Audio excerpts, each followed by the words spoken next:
Góðan dag, velkomin í DES. Það verður skemmtilegu þáttur í vikunni. 3 alveg gríðarlega spennandi viðfangsefni sem við ætlum að ræða og við byrjum á því að ræða meistardeild Evrópu. 16 liða úrslitin og leiki þriðjudags og miðvikudags í þessari viku. Borussia Dortmund, Paris Saint-Germain og Juventus öll komin örugglega áfram ásamt Real Madrid sem að lögðu Manchester United á Old Trafford í miklum í mjög umdeildum leik og það var hérna umdeilt atvik sem átti sér stað í seinni hálfleik þegar að Nani fekk rautt spjald fyrir það sem dómarinn taldi vera mjög grófa tæklingu á Arbeloa. Biggi, hvernig sást þú þetta atvik? Sko, ég sá það í fyrsta lagi ekki hérna í beinni útsendingu. Nei. Leita af skjánum og það næsta sem ég sé er hérna Arbeloa í grasinu og Nani líka meiddur að því ég virtist og hérna og svo leipur dómarinn að þeim og ég svo náttúrulega endur sína þetta miljónsunum og ég hugsa bara fyrst óefni, hann lítur að fá gult svo býður dómarinn eftir að hann stendur upp að lúða á hann og svo bara rautt bara út af með kallinn minn. Já. Og ég sagði bara nei, þetta búið, þeir eru ekki séns núna af því að þeir voru yfir 1-0 og ég hafði á tilfinningunni að Real væri að fara að komast meira inn í leikinn af því að þeir eru bara það gott lið og sendingagetan í því liði hún er svona 10 sinnum betri heldur en hjá United með fullri virðingu fyrir þeim sko, með flott fótboltalið en þeir eru bara í reitabolta þarna og þeir þurfa bara 2 snertingar og halda boltanum niðri og þeir eru svo snöggir að refsa sko ég sá ekki fyrir mér annað en að þeir myndu skora fljótlega og svo náttúrulega var eftirleikurinn í rauninni auðveldur innan gæslappa eftir að Nani reikin út af en við skulum ekki taka kreditið af Modric sem að skoraði fáránlegt mark. Já.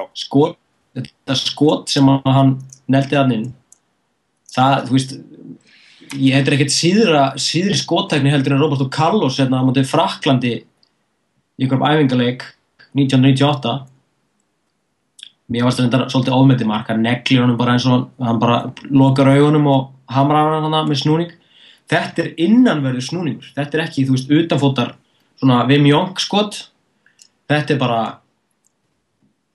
það, ég veit ekki marga sem að geta ég hef ekki séð mörg svona mark á æfiminni sko eins og þetta mark sem hann skoraði í gær það var það mikill sveigur á þessu þetta var það fast þrátt fyrir að ferðast ekki lengri vel en þetta en svona þegar öllur á botning kvólt þá held ég að Real sé bara með of gott lið til þess að United standi eitthvað í hálsinum af ég held að Real hefði getað unnið fyrirleikinn 3-1, 4-1 óðu í færum og mér fannst ég líka vað í færum síðasta korterið í gær og þó að United hafi nú fengið sína sóknir þá fannst mér að mér svona meira tilviljunarkennt þegar setja hann inn í tegin og það dettur hann niður á Van Persie að Rooney sem að ég hef nú látið byrja ef ég hef verið Ferguson ég skil ekki alveg láta Welbeck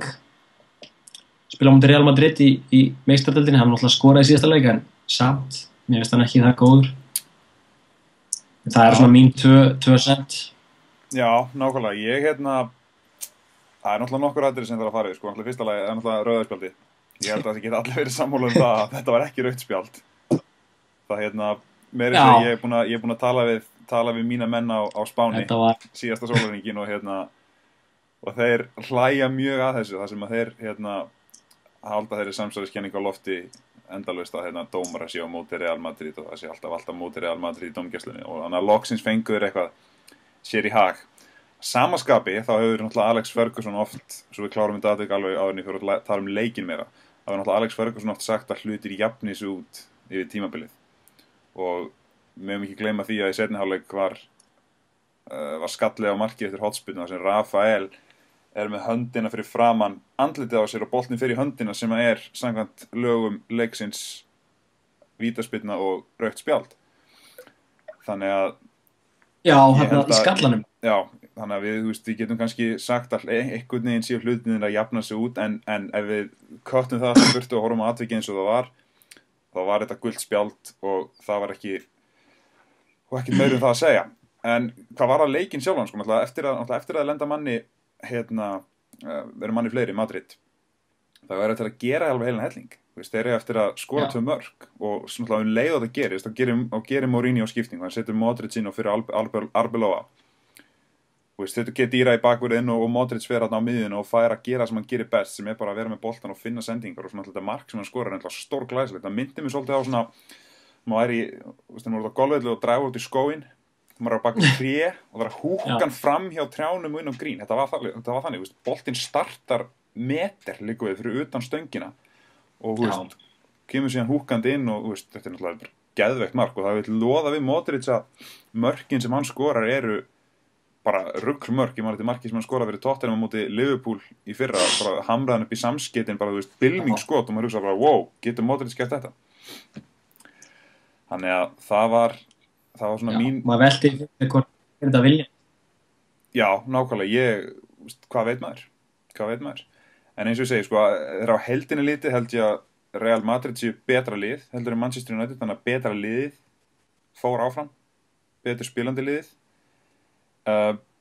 Viðbröðin hjá Sir Alex að veit ekki viðtal eftir leikinn, mæti ekki á fréttamannafundinn, þau náttúrulega eru að skapa honum svona vandræði hjá UEFA, en ég held að honum sé náttúrulega skítsama það, en það er kannski annað sem að spilarinn í það, þetta smá kenning sem ég er búin að vera með, veltinni fyrir mér í dag, er að ástæðan fyrir að hann var svona svektur er svo að hann veit djúpt inni að þetta er síðasta árið, og þetta var síðasti sénsinn til að vinna meistaradeildina, af því að hann ætlar að mögulega hætta í vor. Ég veit ekki hvað þið finnst um þá kenningu. Sko, já, ef ég væri hann, þá myndi ég hætta ef þeir eru meistarar. Sem þeir eru. En ég er ekki hann og ég er ekki áttræður. Ég veit ekki hvað hann er að hugsa, og honum er vantilega saman það líka. Já. Hann er kannski ekkert endilega að hugsa um að hætta á toppnum. Akkur ætti hann að vera hætta á toppnum eitthvað þegar hann er orðinn þetta gamall, og honum er kannski alveg sama um sitt orðspor. Honum er skýt saman það, hann gera það sem hún sýnist. Ja. Ég held að menn sem eru á graðbakkanum séu ekkert að pæla í því hvað öðrum finnst um þá, sko. Nei. Þeir séu bara að gera það sem að þeir njóta, og ættu náttúrulega að gera það, og svo fremur sem að hann hefur gaman að þessu, þá held ég að hann haldi áfram hana. Ég veit ekki, ég held að hann, ef hann hefði unnið meistaradeildina núna, og þá hefði hann alveg ábyggilega hætt, sko, en ég veit það ekki, maður. Það er, en ég sé ekkert fyrir mig United vera í góðum málum þegar hann stígur frá, með að því að hann er búinn að byggja upp þetta winning mentality. Já, það var eins og við rættum um daginn, skilur, að líkillinn velgengni þeirra er náttúrulega hann, því að hann drífur þetta áfram. Já, þú sér Tom Cleverley og Carrick á miðjunni í gær, á móti Real Madrid. Akkurat. Þú veist, farið með þessa gæja í úrslitaleik á móti Barcelona, og Barcelona vinnur í 99 á hverjum 100 skiptum, en þeir eru ekkert að fara að busta á, en þeir eru með 1000 sem betur lið, mannskapslega séð. United eru bara það vel þjálfaðir og reyndir einhvern veginn, og Kallinn alltaf, hann er með þetta allt á hreinu, þannig að hann er auðvitað að vinna þá, en þetta rauðaspjald, svona, þetta er óheppilegt að það sé útgangspunkturinn úr þessu leik, vegna þess að ég held að Real hefði pottþétt skorað allavega 1, og þá erum við með leik aftur. Já, klárlega og það er náttúrulega eitt með United og í þessum leik, og ég var að horfa á leikinn með tveimur öðrum félögum mínum, og þetta var, ég var að segja við það, þetta er svo típiskur leikur, Madrid er að halda boltanum mikið, típiskur United leikur ætla ég að segja, og Madrid er að halda boltanum, og svo fá United boltan og kemur ykkur sókn, og þegar Van Persie, það kom þetta sending fyrir, utanmóta sendingi frá Giggs í fyrirháleik, þegar Van Persie mishittir hann, ætlaði að taka hann á lofti. Já, það var svona típisk. Aftur og bak. Já, það var svona típisk United sókn, skilur, Giggs með eitthvað geggjaða fyrirgjöf, og Van Persie tekur hann á lofti og hamrar hann í netið, og það er 1-0 bara upp úr þurru, en alltaf gerist ekki. Já, það er alveg típist. Það er típist þeir eru nefnilega að spila, sko. Já, svo sá ég eina sókn líka, þegar Van Persie var með boltan á vængnum og eða hvort það var Giggs og það koma það hlaupa United menn, þeir eru að spila um eitthvað svona reit þarna út í kanti og ekkert að gerast og Arsenal til dæmis myndi bara halda áfram að spila, færa svona hægt yfir eins og þeir gera alltaf og það gerist ekki neitt sko hjá þeim og svo reyna þeir að finna Giroud í þrýrningin og hann með hælsendingu út í raskat en United það var bara leiður gátu bara fyrsta tækifæri þá var boltinn bara settur inn í teig og svona einhver svifbolti sem svona bara up to chance, bara hver nær honum og þá settur auka manni, ég man ekki hver það var einhver auka mann með maður svona hljópin í tegin leið, það voru konum með tvo sóknarmenn og hvort það voru ekki bara 2,5 varnarmaður á móti þeim, þannig að ég sá bara, hugsaði, þetta bara dauða færi ef hann hittir á skallanum og það eru svo aggressífir, þeir fara bara í málið og bara, búm, skora það ekkert verið að hugsa þetta eitthvað lengra eins og Arsene Wenger þekktur fyrir. Já, nákvæmlega. En það eru Arsenal í dag, þeir eru með allt niður sig og þrátt fyrir að halda boltanum tímunum saman. Já, nákvæmlega. En þannig að það er ljóst að Madrid eru konir í 8 liða úrslitin og það verður að segjast að þeir eru líklega til að vinna 10. meistaradeildartitilinn í sögu félagsins. Eða eins og Spánverjarnir tala La décima. Það styttist í það. En heyrðu, það eru 4 leikir í viðbót næstu viku. Það er Schalke Galatasaray, Arsenal Bayern München, AC Milan Barcelona og Porto Malaga. Kannski eða miklu tími að tala um Porto Malaga en AC Milan Barcelona. AC Milan leiða 2-0 eftir leikinn á San Siro. Hvernig sérðu seinni leikinn fara? Ég held að Barcelona skori 3 mörk í þessum leik og það er lagt í sölunar í þessu, þannig að Milan verður að klára það. Barcelona eru með það mikil gæði í sínum herbúðum að þeir eru ekki að fara að tapa 3 leikum eða dett út 2 keppnum á viku sko. Ég bara trúi ekki að það gerist. Ef það er niðurstaðan þá verður ég virkilega hneykslaður. En það væri nú samt ekkert svo sem slæmt að sjá Milan áfram. Ég er ekkert, það er ekkert must að Barcelona fari alla leið. Vegna þess að þeir hafa ekkert verið að spila vel í undanföldum leikjum og ekkert hver sem er, ég meina, og hver sem er fara þarna svo fremur með að skilja og Milan voru bara miklu betri í fyrir leiknum. Það var bara skrítið að sjá Barcelona þar. Og það er bara spurning, ég tipp og það bara svona fara áfram neginn, hvort það er í framlengingu eða hvort það er vinni 3-0 eða kannski ekki alveg 4-1 sko en það er eiginlega verða að vinna 3-0 til þess að komast áfram eða fara í framlengingu. Já. Þannig að þetta er erfitt verkefni. En Messi, þeir eru með Messi. Eru með Messi, þó að Messi hafi verið mjög duglegur að vera bara, í svona stórum leikjum undanfarið. Vera ósýnilegur. Þannig að það er náttúrulega stór spurningamerki en ég held að Milan slái Barcelona út. Já. Ég held það. Ég man bara eftir það væri eitthvað. Þá ætlum við að ræða Norðurlundunarslag Tottenham Arsenal á sunnudaginn síðasta. Tottenham sigruðu leikinn 2-1 og eru komnir upp í 3. sæti deildarinnar upp fyrir Chelsea. Arsenal eru núna 7 stigum á eftir Tottenham í baráttunni um 4. sæti og Chelsea og Everton líka með þeirri baráttu. Þessi leikur, mér fannst það þróast þannig að Tottenham voru með yfirhöndina allan tíman.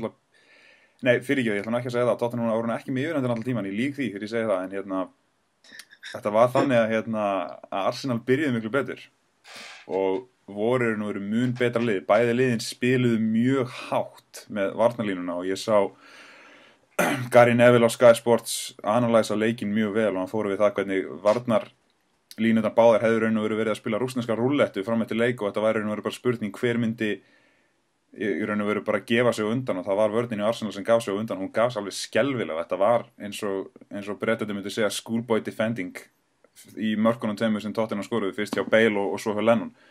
Þannig að það var 2-0 fyrir Tottenham í hálfleik, kannski gekk gangi leiksins myndi ég halda.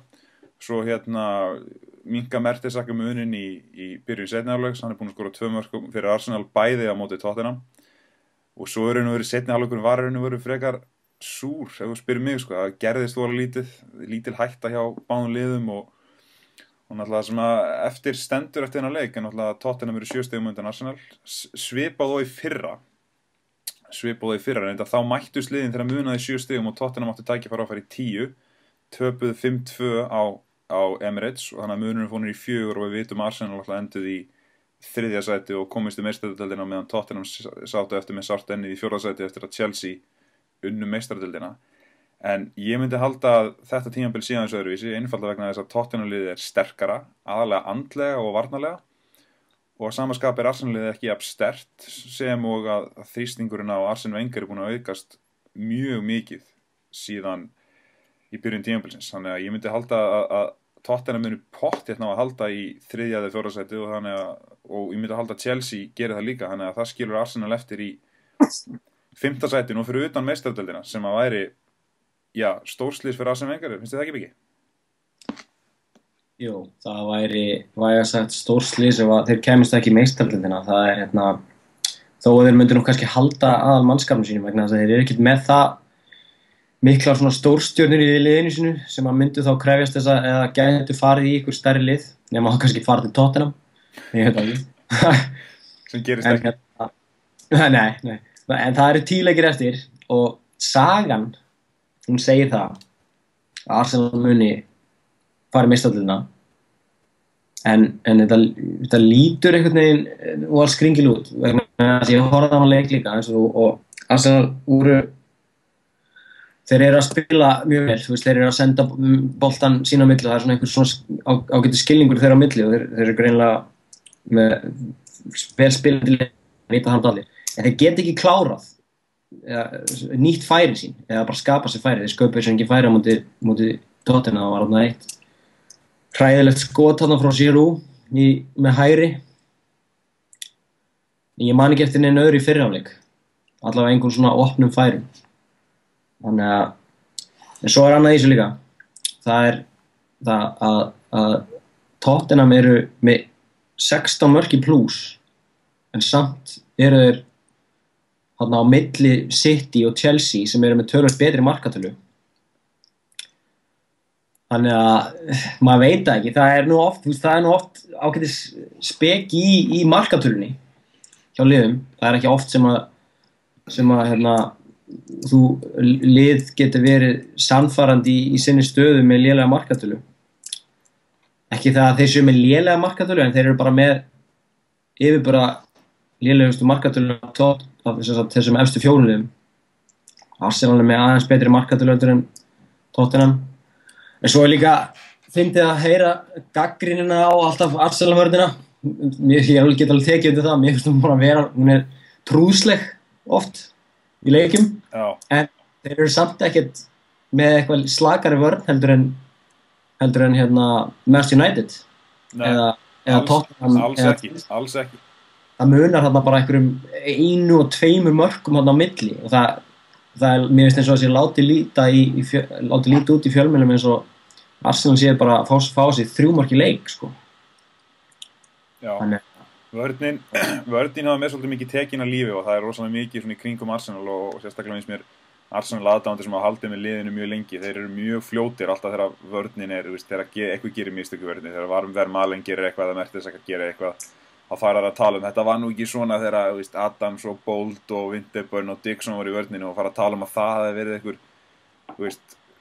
drauma varnarleikur, en ég veit ekki Svo líka með markmanninu það tala hann er búinn að gera ábyggilega færri aula mistök heldur en De Gea eins og hann heitir þannig að ekki það hann ég sjá hann sem einhvern framtíðarmann hann tala svolítið mikið og hann er náttúrulega ungur og hann er svolítið mikil auli finnst mér andlega en engu að síður þá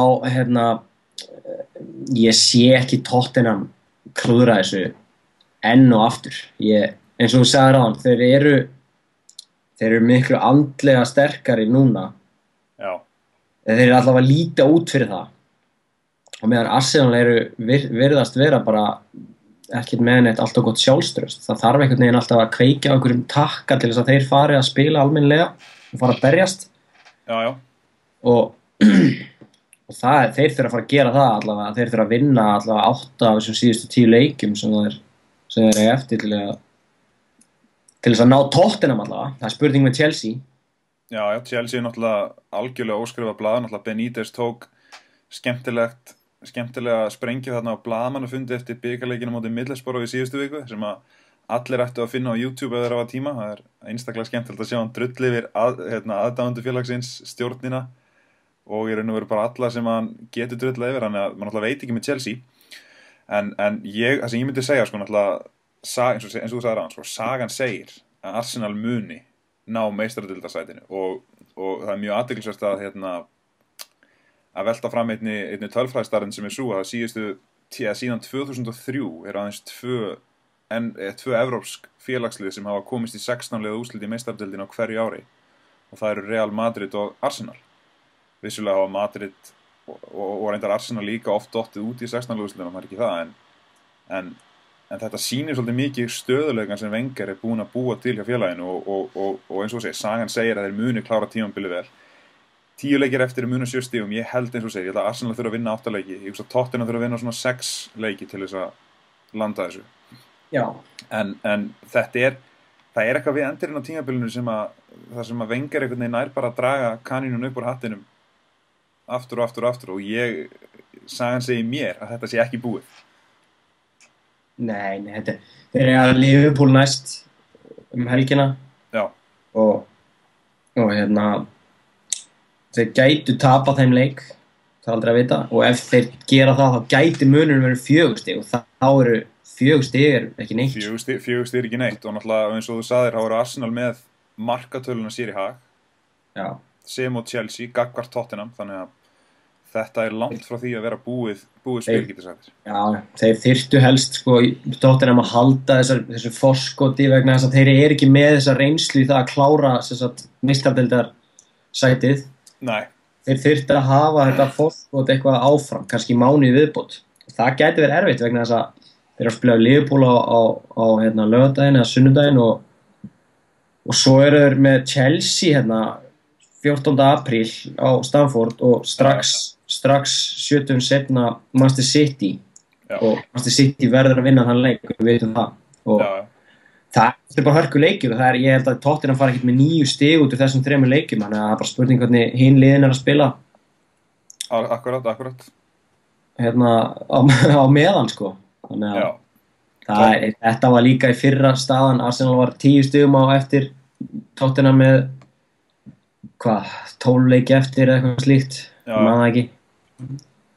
Það fór í vaskinn sko. Það gerir það. Menn eru fljótir að síðan. Þetta er eitthvað sem gerist á hverju tímabili, hefur gerst á hverju tímabili síðan 95-96, eins og Tottenham endur síðastur ofan Arsenal 94-95 þegar Klinsmann og Sheringham voru skeinuhættir hjá Tottenham, en það er þessi blessaði St. Totteringham's Day sem að hvað segirðu? Já. Þegar Bruce Rioch var að þjálfa. Þegar Bruce Rioch tók við af Graham þarna á miðju tímabili. Já. En þetta Já, St. Totteringham's Day verður allavega mjög seint á þessu ári ef hann verður. Ef hann verður, það er eins og í fyrra, hann verður mjög seint ef hann verður. En herru, tökum í lokin. Nær Arsenal í meistaradeildina? Já eða nei? Já. Ég held þeir vinni meistaradeildina og þess vegna komast þeir í hana. Þetta er speki og spá sem þú far einungis í DES. Ég held þeir einhvern veginn grísist inn í meistaradeildina, ég trúi ekki öru, en það er erfitt að sjá hver ætti að gefa eftir, en sagan segir að það verður Tottenham aftur. Já, hún gerir það og það er eins og nefnir, þeir eru eftir að fara á Anfield, á Stamford Bridge og City eftir að koma á þetta leginn, þannig að það er margt eftir að gerast í þessu.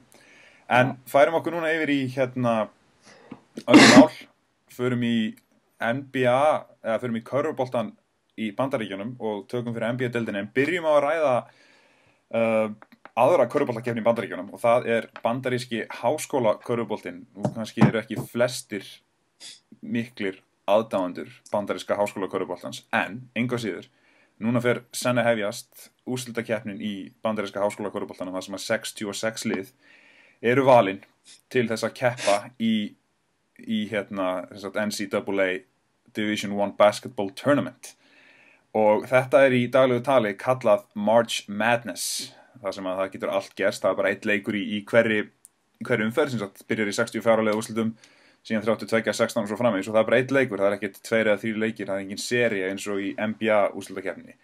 Þannig að það getur allt gerst og það oft mikið óvænt úrslit, stórir skólar slegnir út á móti litlum skólum og litlu skólarnir fara oft mjög langt eins og Butler háskólinn fór allarleið í úrslit fyrir 2 árum síðan. Nei, 3 árum síðan. Já, Butler frá Indiana, ekki? Jú, Butler frá Indiana, pínlítill háskóli, þannig að það getur allt gerst og í raun og veru þetta mót sem að menn ættu að kíkja á þegar hefst. Það byrjar í mars, klárast í byrjun apríl og ég held að ég fara með rétt mála þegar ég segja að flestir, eða mjög margir leikir eru sýndir á ESPN America sem að næst á, ætti að nást eitthvað staðar á Íslandi. Og CBS.com það ekki? Jú, mögulega, en svo náttúrulega ef menn eru mjög útsjónarsamir á tölvur hægt að finna þessa leiki á internetinu. Já, og það, eins og ég tek undir þessi orð þín, það ég mæli með því að horfa á, að tjúna inn á kannski fyrri leiki kvöldsins vegna þetta náttúrulega á ásnalegum tíma. Jú. En einhverjur þá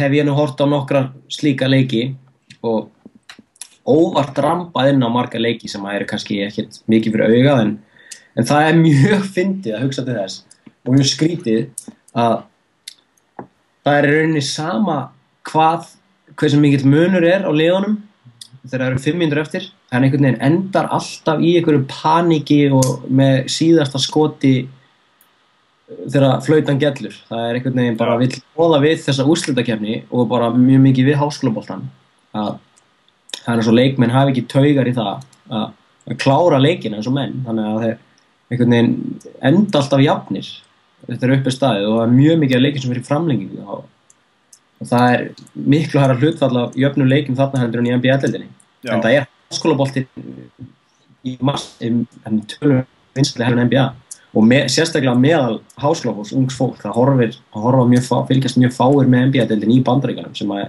kannski hljómar eins og hljómar skringilega í eyrum þeirra sem hafa ekki búið þar. Já. En það staðreynd. Það algjörlega staðreynd. Maður heyrir fólk oftar tala hvernig Duke eða North Carolina eða Syracuse eða hver að spila í körfuboltanum heldur en að fólk að tala Knicks eða Celtics eða Heat eða 76ers, skilur. Fólki nánast slétt sama NBA körfuboltan þangað til að úrslitakeppnin hefst. Já. Og það líka eitt sem að ég klóraði mig lengi hausnum yfir og það var hlutfallslegur áhugi á háskólakörfuboltan miðað við NBA-deildina sem atvinnumanna íþrótt eins og þér vita og gæðamunurinn alveg svaðalegur á NBA og háskólaboltanum. Ég hugsanlega gæti spilað einhverja mínútur í háskólabolta fyrir miðlungslið og litið bara ágætlega út. Ég náttúrulega hef haft körfubolta og allt það en ég geti aldrei spilað í NBA, þú veist, ég bara hraðinn. Nei, allt og mikil hraði, allt og mikil hæð, bara samæfing, styttri skotklukka, þú veist, miklu sterkari, fljótari leikmenn, þú veist, ég ætti ekki séns. Já. Þannig að Þetta er spennandi mót og svona eins og kemur með skotklukkan, það mitt eina ástæðan fyrir að leikin oft mjög spennandi í lokin, það 35 sekúnda skotklukka, þannig að menn fá alveg oft endalausan tíma til þess að gefa milli sín og vatna varnirnar. En samt ná ekki skoti á körfunum. Það rétt. En svo við klárum þetta nú, það eru 66 lið sem byrja, það fyrst eitthvað sem heitir First Four, það sem eru svona leikir til að spila sig inn í, 2 leikir til að spila sig inn í móti sjálft og svo endar þetta á Final Four og Final Four svona risa helgi sem yfirleitt spiluð í stóri höll, spilaði ár í Georgia Dome í Atlanta, sem Atlanta Falcons NFL-liði spilar heimaleikina sína og þá eru síðustu 4 liðin þar saman komin og síðustu 3 leikinir, undanúrslitaleikinir og síðan úrslitaleikurinn spilaðir á einni helgi og það mjög stór viðburður og raun og veru mjög skemmtilegt að sjá hvernig risastór ruðningshöll sem tekur nánast 70-80 manns í sæti bara allt í einu rýmir körfuboltaleik og það eru bara 60.000 manns að horfa, þetta er bara fáránlegt. Og þetta eru stúdentar sem eru að leika, þannig að þetta er magnað. Já, fá ekki borgað. Og fá ekki borgað. Eða þeir fá allavega ekki borgað, ekki opinberlega allavega. Umræðið sem getum tekið seinna launagreiðslur og ýmislegt annað í NCAA. En tökum stutt NBA í lokin. Við töluðum síðast NBA. Þá fórum við stöðuna rétt eftir All-Star-leikin. Núna eru tölvöld margir leikir búnir síðan þá og eru aðeins tæplega 20 eða rúmlega 20 leikir eftir af regular season. Miami eru á fáránlegri siglingu, 16 leikir í röð og Lakers eru bara 1,5 leik á eftir sæti í úrslitakeppni. Hvernig sérðu stöðuna í NBA í dag? Ég sé hana þannig að hún er frá því síðast. Náttúrulega allir sem eru að horfa núna vita hvað við sögðum síðast, gerir ég á fyrir. Já, ég ger á fyrir. En þá var þannig að þú sagði það, ég man það, þú sagðir að Miami myndu sópa úrslitakeppnina í austrinu. Já, ég sagði það. Og eins og staðan lítur út núna, þá er erfitt að veðja á móti. En enga síður, New York eru núna komnir í annarsæti í austrinu, þannig að þau myndu þá mætast eða vinna sínar viðregnir að myndu mætast í úrslitunum í austrinu, sem að ég gerir ráð fyrir, en við skulum hafa þá hreinu að New York er ekkert að fara að labba gegnum Indiana Pacers. Það er bara þannig, þeir matcha þannig upp á móti Indiana, að Indiana er svo physical lið að þeir geta virkilega meitt á. Og ég sá nú leikinn á sunnudaginn á milli Miami og New York og New York voru að salta á í þriðja leikluta og svo byrja 4 leikluti og þá er sama sagan. Þeir viti ekki hvað þeir eru að gera. Carmelo er að taka léleg skot, J.R. Smith verður kaldur og Miami eru bara miklu betur búnir í það að klára leiki heldur en New York. Þeir eru að taka betri skot, þeir eru að finna opna menn og þeir spila bara að meiri krafti. Þeir geta fengið auðveldari körfur og svo er náttúrulega með LeBron og Wade sem getur búið til skot úr engu. Þannig að það er erfitt að veðja móti þessu, en ég held samt að New York í 7 leikja seríu þá myndu þeir vinna 1 eða 2 leiki eins og það gerist í fyrra, þeir eru nú 1 hendi. Já. Ég trúi ekki öðru en að þeir myndu allavega taka 1 leik, hugsanlega 2. Já. En í aust, ef við förum yfir í vestið, sem er náttúrulega aðal deildin, vestudeildin. Já, austrið eins og við sagt að það er austrið ekkert, það er ekkert gaman að því. Þá virðast San Antonio ætla að halda þetta út og verða deildameistarar. Ég sé ekki betur. Nei. Og það er spurning hvort að Oklahoma séu sáttir við það að verða bara hann í öðru eða 3. sæti og svo fremur sem að þeir séu með betri vinningsöld þá þetta er fyrsta liðið í austrinu, þannig að þeir fá þeir heimaleikjarétt ef þeir skildu vinna vestrið. Já, nákvæmlega. Ég held að það sé bara miklu auðveldara að vinna Miami á heimavelli heldur en að vinna San Antonio í San Antonio.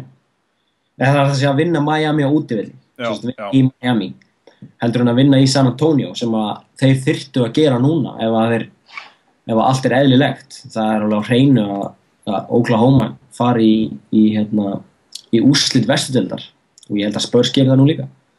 Þannig að þetta verður spennandi og svo með Lakers, ég var nú búin að afskrifa þá.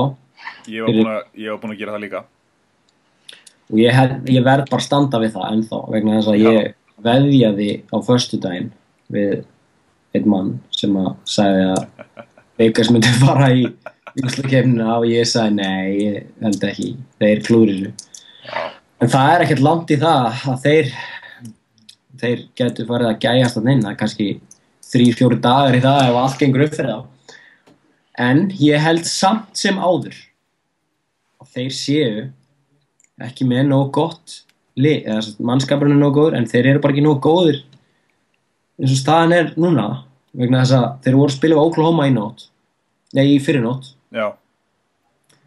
Og Oklahoma settu met í fáum töpuðum boltum, í fæstum töpuðum boltum. Já. Með 2 tapaða bolta í heilum NBA-leik sem 48 mínútur sem langt undir meðaltalinu hjá Oklahoma. Ég held að Durant og Westbrook sem báðir með meðaltali 3 tapaða bolta í leik og slæmum degi Westbrook bara með 7 eða 8 tapaða bolta sjálfur. Þannig það óöruggur ofta á boltanum. Þannig að það segir ýmislegt Lakers. Hversu hægir þeir eru og hversu mikið þeir leyfðum að skjóta. Westbrook skoraði 38 stig, 37 stig og hann skoraði 80% af stigunum sínum innan 5 metra. Þannig að hann að fá sitt skot þegar hann vill á móti Lakers. Nákvæmlega. Það bara dauðadómur. Ég veit, ég sá einmitt í lok þriðja, restina á þriðja leikluta og byrjun á fjórða leikluta í þessum leik og svo bara hætti að horfa þegar ég sá að þetta væri búið og Westbrook með boltan, hann keyrði bara inn í tegin eins og hann sýndist og vörnin hjá Lakers, ok, bara tölum hérna, bara hypothetically, ef að Lakers slysast til að ná 8. sætinu, þá erum við að tala um að þeir mæta annarkvort San Antonio eða Oklahoma City, mjög líklega San Antonio eins og við erum að tala um. Og það, 4 leikja sería, Kobe þyrfti að fá smá Michael Jordan special juice úr Space Jam til þess að gera eitthvað í þeirri seríu Já, þeir væri bara beint í líkistu að heim Þeir eru ekki fræðilegan möguleika á móti San Antonio og ekki heldur Oklahoma heldur hann þetta er hvort sem er þeir ná ekki að stoppa Þeir ná ekki að stoppa hvort liðið, það er alveg á hreinu. Það er bæði, eru bakverðinir hjá Oklahoma allt og fljótir og allt og sterkir fyrir vörnina hjá Lakers uppi. Nash, ef hann að dekka Westbrook eða Kobe, það skiptir engum máli, hann lappa fram hjá. Og Spurs eru bara vel þjálfar og þeir geta fundið besta skotið og þeir bara hakka andstæðingin með sínu sóknarleik. Og þannig að þeir ekki breyk og ef að Kobe að spila vel þá oftast tapa hvað sem þannig að já, nákvæmlega, tölfræðin segja það bestu leikmennir eru oftast þeir sem að gera aðra í kringu sig betri og meðan þeir samt ná sínum stigum og stóðsendingum en það er ekki tilfellið akkurat núna hjá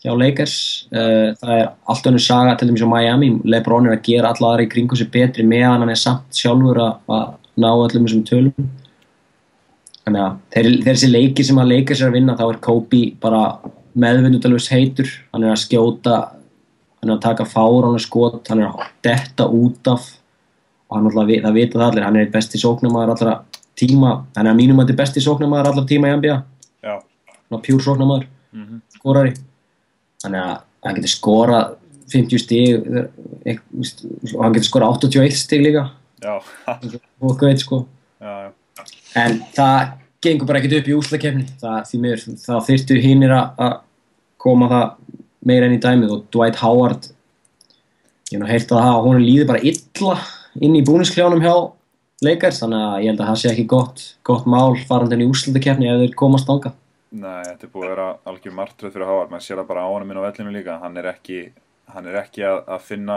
fjöluna sína svo maður notinu þann frasa, en þetta lítur ekki vel út hjá Lakers og það þarf major reconstruction þarna í off-season vegna þess að Bryant á ekki mikið eftir og ef þeir ætla að vinna titil í viðbót með Bryant þá þurfa þeir að setja í kringum hann menn sem eru reiðubúnir að bara gera hvað sem til þess að þetta spil gangi upp og núna maður sér að það er ómikið ego í þessum liði skilur Nash, World Peace, Howard með Anton Jameson á bekknum til að bakka upp við og við þetta er raun og veru lélegri útgáfa af liðinu sem að tapaði fyrir Detroit 2004 þegar Malone og Payton komu til þess að reyna að ná sér í titil. Þá reyndar náttúrulega fóru þeir alla leið í úrslita viðureignina sjálfa en þeir fara ekki svo langt í þetta skipti það á hreinu. En það lið var samt miklu betra spilandi heldur en þetta lið núna. Hyglaust og það líka þá voru við að tala um að þá voru við með Shaq og ungan Kobe. í þokkabót, þannig að eins og ég er að segja, liðið sem þeir eru með núna er raun og veru lélegri útgáfa af því liði og það lið náði ekki einu svona að vinna titilinn, þannig að ég held að það segja allt sem segja þar þetta lið. En þá held ég að við séum bara búin með tíman í þessum þætti. Það vantar Deadly Shrimp. Það vantar Deadly Shrimp. Það er komin tími á annan þjóðverja með skemmtilegu nafni í deildinni. Þú kannski reynir að finna eitt slíkan. Já, gera það. Nowitzki er of auð sagt fyrir kanan, sko. Það er rétt. Já, herru, þá er þessum þætti lokið. Við sjáumst næst í DES.